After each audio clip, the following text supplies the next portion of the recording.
You've been putting money into your TSP for years, watching the balance grow, feeling good that you're set for retirement, right? But here's the question nobody ever asked me. What if your TSP isn't just for some day? What if it's actually the key to starting your next chapter right now? Not just a safety net, but as your freedom fund. And I know it worked because I've used my own TSP to buy my very first property. And in this video, I'm going to tell you exactly how I did it and how you can do it too. Hey sis, I'm Daisy Jones Brown, your go-to business and mindset coach for federal women who are transitioning to entrepreneurship. After decades in the federal government, I realized something. We spend our careers building these benefits that we have, but no one ever teaches us how to strategically use them to create freedom. They just tell us, hey, hold it until you're 70 and make sure you have enough until you die. But you know what? Your TSP, it could be more than a retirement account. It could be your launch fund for the business, for the lifestyle, or the mission you've been dreaming about. Most federal employees never touch their TSP until they absolutely have to. Not because they don't want to, because no one ever gave them a bigger vision for what it could do. We've been conditioned to think, hey, save so you don't go broke before you die.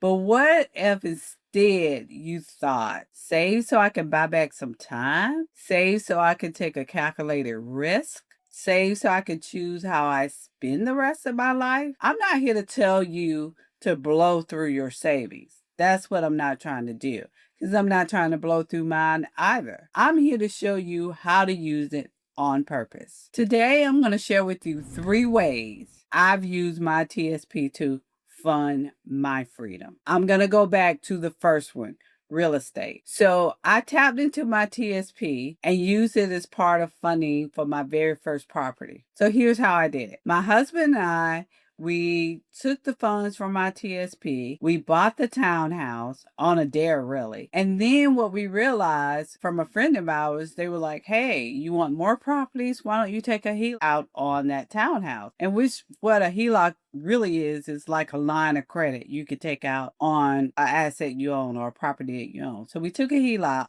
out on it. And then we used that money to put down payments on our next 2 properties. Wow, we got the hang of it. Then what we did is hit repeat until we got to 14 doors and almost $1 million in a real estate portfolio. So now, this is the sweet part. These tenants pay the mortgages on these properties, they cover the bills on these properties, and they even repay the TSP loan at just 3%, because that's how much it was to pay the loan back. That decision for us is creating wealth that will outlive me while saving us also tons of money in our taxes. That is the first thing that we did with the TSP. The second thing I did is I invested in myself. I decided to do a coaching program and a mastermind and some other things that I'll talk about in new income streams. We decided to invest in a tech startup. We decided to invest in a hotel, all of these things with our TSP. So that TSP money really gave me the tools to transition out of my federal job, out of my federal career on my own terms. It also allowed me now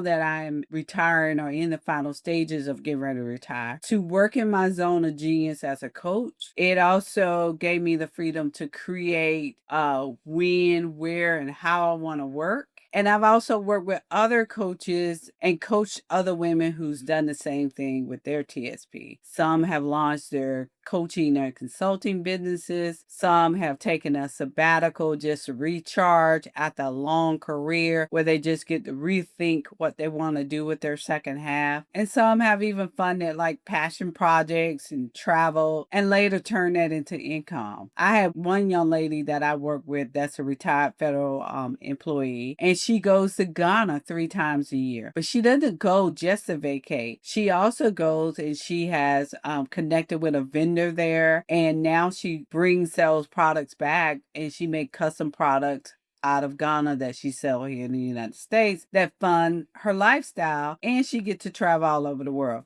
I love to travel too. So stay tuned. I'm going to be doing some stuff on travel as well. The money was like already sitting there. They just learned how to move it around. And I learned how to move it around too, to be creative in creating the lifestyle that I really wanted. So I'm so excited about the third thing that I'm doing. So I'm right at the tail end of my retirement date. Just like a lot of you who took DRP, early retirement, regular retirement, 30 September is like rolling around. And for me, 30 September is when I go into full retirement. So I'm excited about it because I'm looking for ways to like reposition my TSP into legacy building products. My husband sells insurance, and so we already had some insight into this. And I'm looking at like annuities. I know some people say run away from annuities, but if they're structured right, it's a very good thing that could really grow your money. We're also looking at overfunding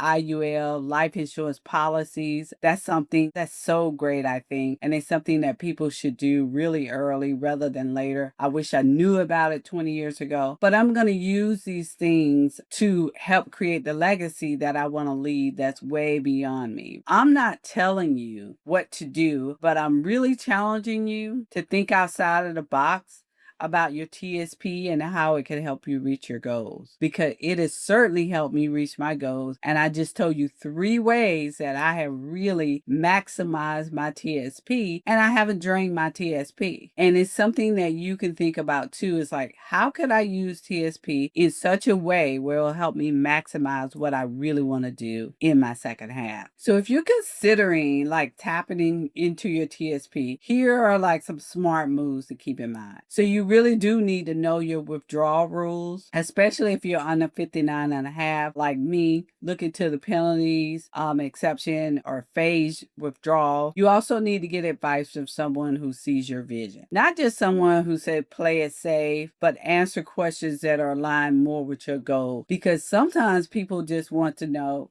how can I make money off your TSP? And they're not really interested in your goals. So you can also avoid unnecessary taxes and fees. So sometimes partial withdrawals or rollovers are the best move. So it's just some things you want to do. You also want to pair it with your pension. Like together, this combination could be, perfect launch pad for your second act, as it was for me, because we're also myself and my husband were also retired Air Force, and so a combination of both of them is just a great way for us to look at how can we maximize it. So the goal isn't really to drain your TSP. It's just a way to direct it and where you want it to go and how you want it to go. So if you want to hear the full story of exactly how I use my TSP to buy my first property and fund my freedom and get to $1 million portfolio, I shared all the details on this podcast called AIDS for Assets, and the link is down below if you want to take a look at that. And if you're ready to explore really how to use your TSP strategically for your own next chapter, join my private community, Federal Women in Business. All you have to do is click the link below, sis, to get in. It's a free group,